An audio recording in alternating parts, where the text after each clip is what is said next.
Hey guys, what's going on? My name is Thomas Spark. Welcome back to another video.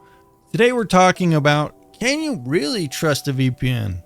What they don't want you to know. So guys, in this video, we're going to be running it through understanding VPNs and if you can really trust them. I'm going to be putting timestamps down below because this video is going to be pretty in-depth and detailed. But guys, if you weren't aware, I am one of the first people who started making VPN tier lists. And in fact, I own the domain vpntierlist.com. Go ahead and check out that website. Always up-to-date rankings. Choose an A-tier VPN provider.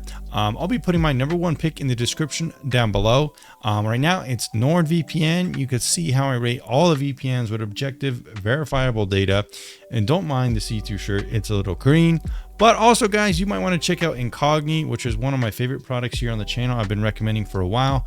If you use my link in the description down below, you'll get 50% off. Basically, this scans websites around the world, removes your IRL information so you can't get doxxed. But guys, without further ado, let's get into the video. So guys, VPNs at large are designed to enhance your privacy and security online. And a lot of YouTubers out there are actually quite skeptical of VPNs. They make videos saying, don't use VPNs, VPNs are worthless. And then at the end of the video, around the last 2 minutes, they actually say, well, actually there are some use cases for VPNs. They just wanted to make a clickbait video to get some views. But that's not to say that VPNs aren't perfect, and sometimes they don't overmarket themselves to people who might not even use them.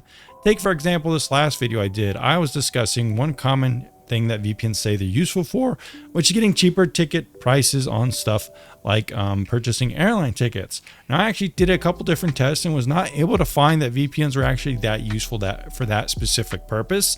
That said, I did get a comment saying from one guy that he did find some cheaper tickets from using a VPN. So in a lot of ways with VPNs and different tricks online like this, your mileage can vary. But at the end of the day, if we're going to kind of discuss and critique VPNs, we first need to understand what a VPN is and what its kind of underlying technology is for. Basically, what a VPN is, it's like an application or kind of protocol you connect to on your computer, and it will connect you to a remote server. Once you're using that server or computer's kind of internet, you're kind of like changing your IP address and encrypting your internet traffic through the remote tunnel, usually provided by a protocol called WireGuard. Now, the VPNs didn't even design this protocol, but this was designed by someone called Jason Donenfeld, who is kind of like a genius hacker, I guess you could say. But you use this protocol that encrypts your internet traffic, gives you new IP through using the VPN servers, and that's basically the underlying kind of gist of it. So basically what this means is your internet service provider can't see your traffic, can't see the websites you're using, and for torrenting and stuff like that, people observing the torrent swarms can't see the IP addresses of people using those torrent applications and what they're downloading. Other use cases could be changing your IP address to kind of unblock geo restrictions, like unblocking various categories of Netflix and various libraries around the world, accessing game betas early that are only available in certain regions, or even just kind of changing your IP for certain websites to enhance your anonymity and privacy at large. Now, with these things in mind, VPNs do make common claims. Some of the claims from VPNs are that they make you more anonymous and give you more privacy. Now, this is something among privacy and anonymity advocates that say, VPNs don't really do this. VPNs don't make you anonymous. People like the hated one are very stringent on this, say VPNs don't make you anonymous at all. If there is a single worst piece of advice on how to protect your online privacy, it'll be without a doubt using a VPN. I can't even count how many times I've seen this advice all over the internet. How do I stop Google from tracking me? Use a VPN. How do I buy weed online anonymously? How to Wait, not online watching porn in your mom's basement? Hey, Vsauce! Michael here. This advice honestly so bad it's borderline malicious or just plain stupid. But what these people are talking about is that they're defining anonymity, an annoying word by the way, is that it's really either 100% or 0%. But that's not really how an anonymity works. It's basically a spectrum. You could be more anonymous, you could be less anonymous, and VPNs, they make you more anonymous. They don't make you truly anonymous because nothing in the world can make you truly anonymous, not even Tor.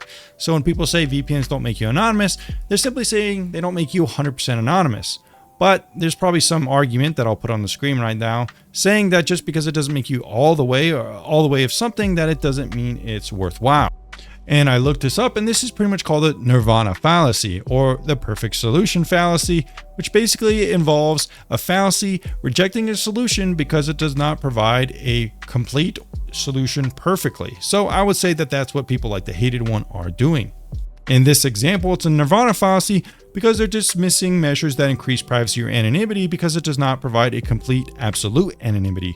For example, saying using a VPN doesn't make you completely anonymous online, so it's useless, is a manifestation of this fallacy. While a VPN does not offer perfect anonymity, it can significantly enhance privacy and security, making it a valuable tool despite its imperfection. Now, a lot of people also say VPNs are not secure because they are forced to keep logs or something like that, or that they're honeypots. However, from the biggest VPN providers, that hasn't really been any evidence, and anyone who's making these claims hasn't shown any evidence of that. Most of the big VPN providers out there that I trust and recommend, such as NordVPN, have done multiple no-log audits over the years, and in fact, they do it 3 or 4 times a year, and there's been no clear court cases of them giving away logs of any of its user base. So anyone saying this is just relying on conjecture.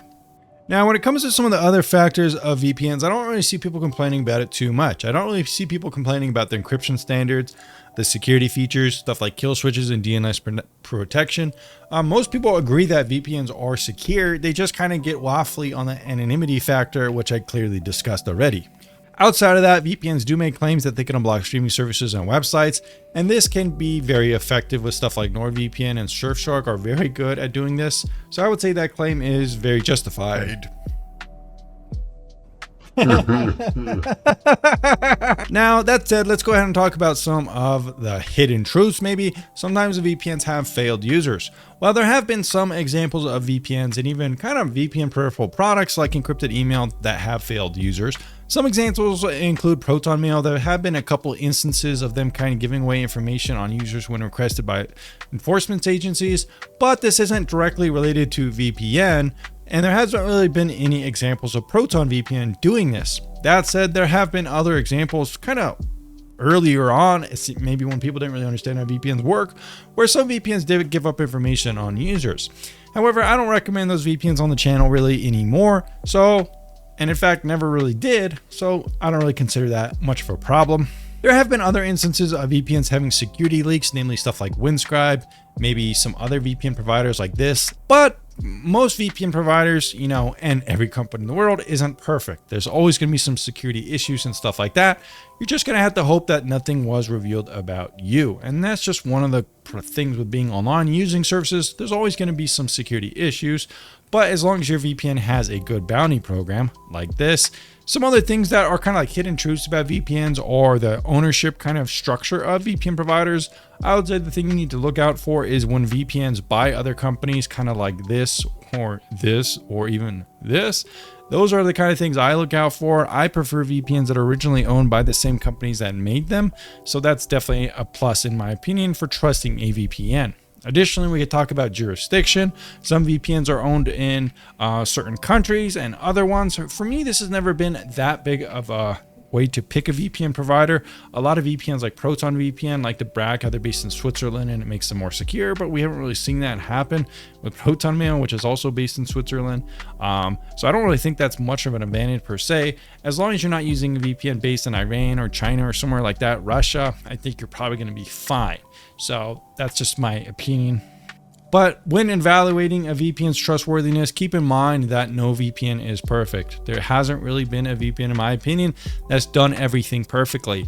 And if some of the VPNs do like the trustworthy transparency thing really well, chances are they're going to be lacking on other things. Like sometimes VPNs that really value some of these things, they make less money. Therefore, they have less money for development, and then therefore they have less features.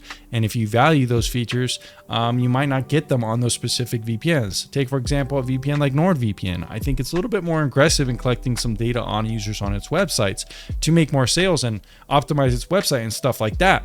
Therefore, it's made more money. Therefore, it has things like an Apple TV application, very good extensions, extra little features within the application. Whereas a VPN like Molvad doesn't really do any of that. But look at this guy on Reddit saying, where the hell is the Molvad Apple TV application? It's nowhere to be seen. So yeah, that's definitely something to think about. Trade-offs of trustworthiness, transparency, and things like that, how the companies operate, and how many features they will give you at the same time. At the end of the day, there are other tools as well that you need to take advantage of when it comes to VPNs. A lot of people say you can't trust a VPN. You should just use these other tools, stuff like Tor, use a secure browser. And I'm not saying you shouldn't do these things. I recommend using something like Firefox or Brave if you want to use a better kind of browser than something like Chrome. I don't really recommend Tor because it's so slow and really only recommended in very niche circumstances. As we discussed in this video, you need to understand what a VPN is. At the end of the day, it's just an application connecting you to a remote server, and that will give you various benefits like changing your IP, giving more encryption and privacy from your ISP, and securing your public Wi-Fi as well. This new IP will often give you new benefits like unblocking geo restrictions, unblocking game services, and various other things as well, like protecting your IP and anonymity while torrenting. There are a lot of claims made by VPN providers, but at the end of the day, it depends on each VPN and the claims they make to evaluate them as a whole. A lot of people on YouTube say don't use a VPN, they're completely useless.